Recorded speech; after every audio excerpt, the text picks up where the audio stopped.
बड़ा लड़ियाए धरे लकमर बड़ा पगलाए साफ पगलेट बड़ा।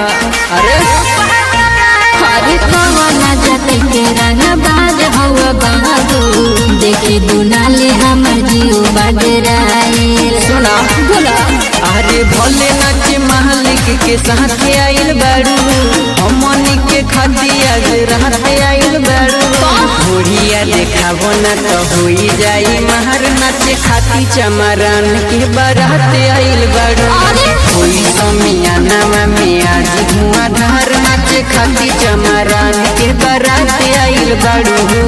अच्छा बुझलो बारात आइल बाड़ू। म्यूजिक बाय विश्वजीत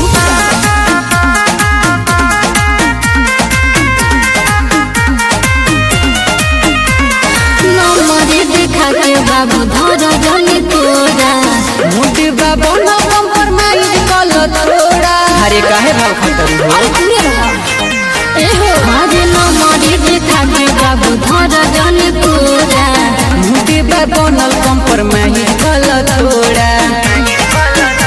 अरे खतर बड़ी नाला जहती आइल बाड़ू मुहावा में पान गोरी खात आइल बाड़ू और जनी छाव सभे बाटे रंगा धार नाचे खाती चमरान के बारात आइल बाड़ू कोई समियाना में आज धुआंधार नाचे खाती चमरान के बारात आइल बाड़ू।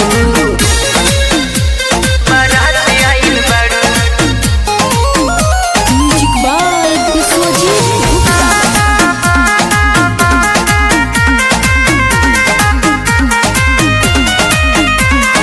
राजू राहुल काहे कइले बड़ा तंग हो छुए तो मोहनिस के गोरी अपने अंग हो। खैर तने छू लेबे रो।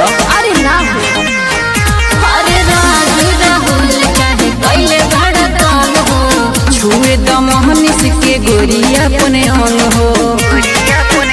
अरे कोमर रहिला बया गरहते आइल बाड़ू टिंगरा से आज ले छुआते आइल बाड़ू ओही बुझे पंजरी कदम तारे तार नाचे खाती चमरान के बारात आइल बाड़ू। अच्छा कोई समियाना में आज धुआंधार नाचे खाती चमरान के बारात आइल बाड़ू।